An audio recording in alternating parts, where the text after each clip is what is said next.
Years ago, I thought I was losing my mind. I mean, literally losing my mind. My memory was failing me. I found myself doing things, and I didn't know why I was doing them. My concentration was becoming noticeably weaker.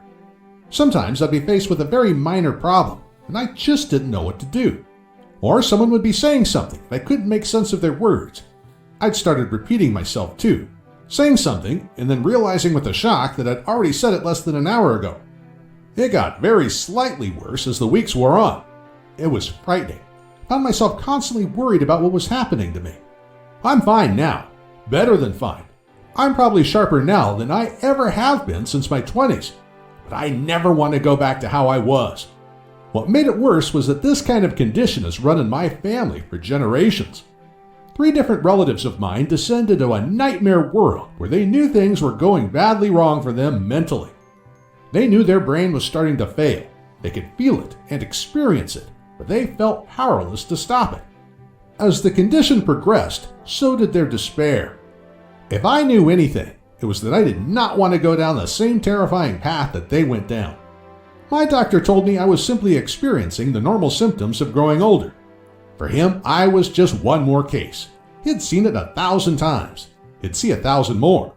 But for me, it was my life, and I felt I was losing my grip on it. He told me to eat better and get outside a bit more. I did, but I still got progressively worse. As I say, that was then. At the time, I think everyone assumed I was going to slowly follow my relatives into a miserable decline of forgetfulness, confusion, and helplessness. Thankfully, it didn't work out that way. And that's in part because of a really fortunate accident I had just over 3 years ago. It led me to meet someone who, just in conversation, gave me an incredible break.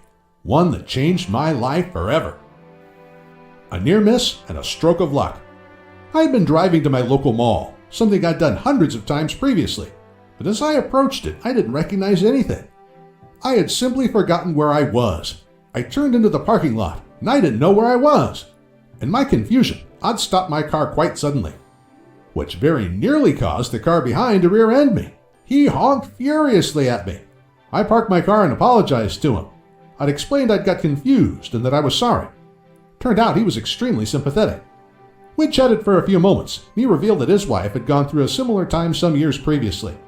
Forgetfulness, loss of concentration, and moments where she simply didn't know where she was or what she was doing. Despite very good medical care, her condition gradually worsened. So he had done some research on her behalf and found a natural and straightforward approach to addressing her deteriorating brain function. Things got slowly better for her day by day. After some weeks, the incidents of memory failure and confusion ceased completely. He told me his wife felt as mentally sharp as a young adult again. He wrote down the name of the program they'd used. He suggested I try it since I had nothing to lose and everything to gain. When I got home, I ordered myself a copy, and I started to work on it that afternoon. And thanks to that gentleman, for whom I had nearly caused a car accident, I too am as sharp and as alert as I have ever been in my life.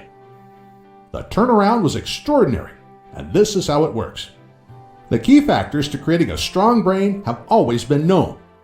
Perhaps my biggest surprise with this program is discovering that when our memory is letting us down, when our concentration is failing us time and again, and we just seem to not be thinking like we used to, there are proven ways of restoring mental vitality that have been delivering outstanding results to tens of thousands of people for years and years. And while I would always strongly advise that you follow your doctor's instructions, I also thank my lucky stars I found a better way to undo these frightening changes that were taking place in my mind. And over a short period of time, it returned me to a mental strength and sharpness I hadn't experienced since my early 20s. And this is what it is. The essence of the program is very, very straightforward. It tackles the causes of this horrible condition right at its source, exactly where it actually starts. Because these problems with poor memory, weak concentration, confusion, they don't just happen for no reason. It's not just old age. Think about it. Your brain doesn't sit there with a calendar marking off the days until it's time for you to have a brain problem.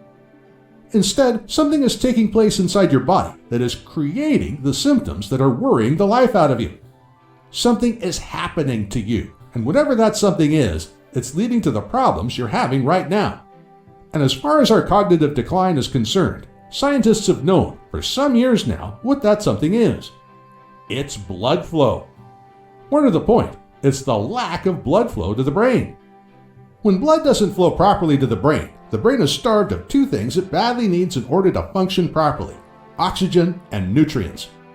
And research scientists have proved beyond any doubt that a brain that receives a reduced amount of blood flow will start to malfunction. You will begin to forget things. You will become disoriented. Your focus will suffer. Your attention will weaken. You will become increasingly confused.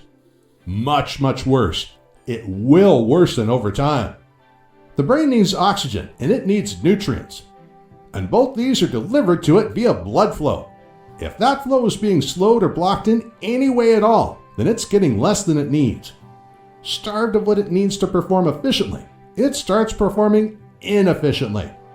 And this leads to what you're experiencing in your day-to-day life.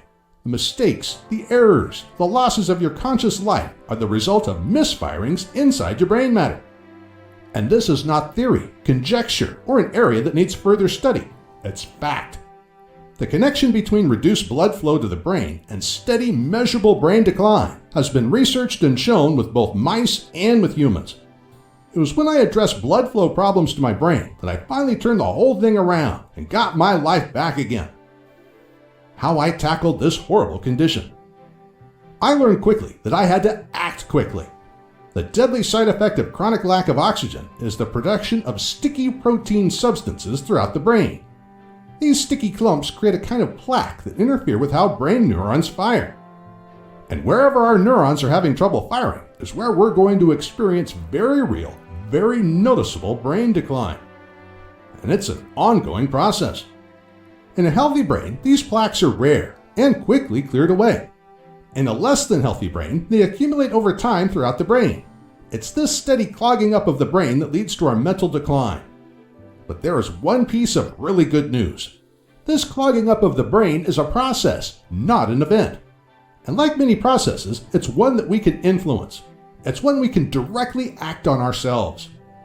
Switching the brain back on. Imagine that the flow of blood and oxygen to your head is controlled by a tap. When you're healthy, the tap flows freely. Nutrients and oxygen-laden blood reaches your brain, keeping it in excellent working order. But in my case then, and probably in your case now, that tap was slowly being turned off. For you, it's not yet off, but you're starting to notice that this is where it's heading. It's heading to a state where you have no cognitive function. You can't look after yourself. You don't know what's going on. A steady collapse of brain effectiveness. We need to move it back to fully on. If we can do that, then blood flows freely again. Oxygen reaches all the brain in the quantities needed, and the brain finds its way back to fully functioning. That's exactly what I did for myself, and it's an incredible experience. I felt physically better after 3 or 4 days. I don't know if this was those plaques gradually clearing out of my brain. Maybe it was parts of my brain that were underperforming suddenly coming back into life. I really can't say that I know, but it felt like I'd been in a smoky room for the previous year, and then all of a sudden I found a door, opened it, and stepped out into the fresh air of a brightly lit day. It was a startling transformation. The Brain Booster. The program that the gentleman at the mall told me about is called the Brain Booster. It's a very accurate name for the program. I do feel superpowered sometimes. It was created by Christian Goodman. I used it to restore the flow of oxygen and nutrients to my brain, and I have never looked back. Christian's approach to tackling illness is simple but stunningly effective. He recognizes that most illnesses come about because of normal lifestyle circumstances. If we don't address the lifestyle cause, then, at best, the drugs we're prescribed will only mask the illness. They suppress symptoms, but leave the illness still there. For some health conditions, that might work. For others, it works sometimes. But for brain problems, well, once that starts going bad, it continues going bad unless it's dealt with head on. No playing with symptoms here. You get rid of it, or in the end, it gets rid of you. So why is blood to your brain being restricted? Blood travels around the body via blood vessels, veins, arteries, and capillaries. Our blood carries oxygen and nutrients to every part of the body and brain. And everywhere they go, those blood vessels are hemmed in by bones, muscles,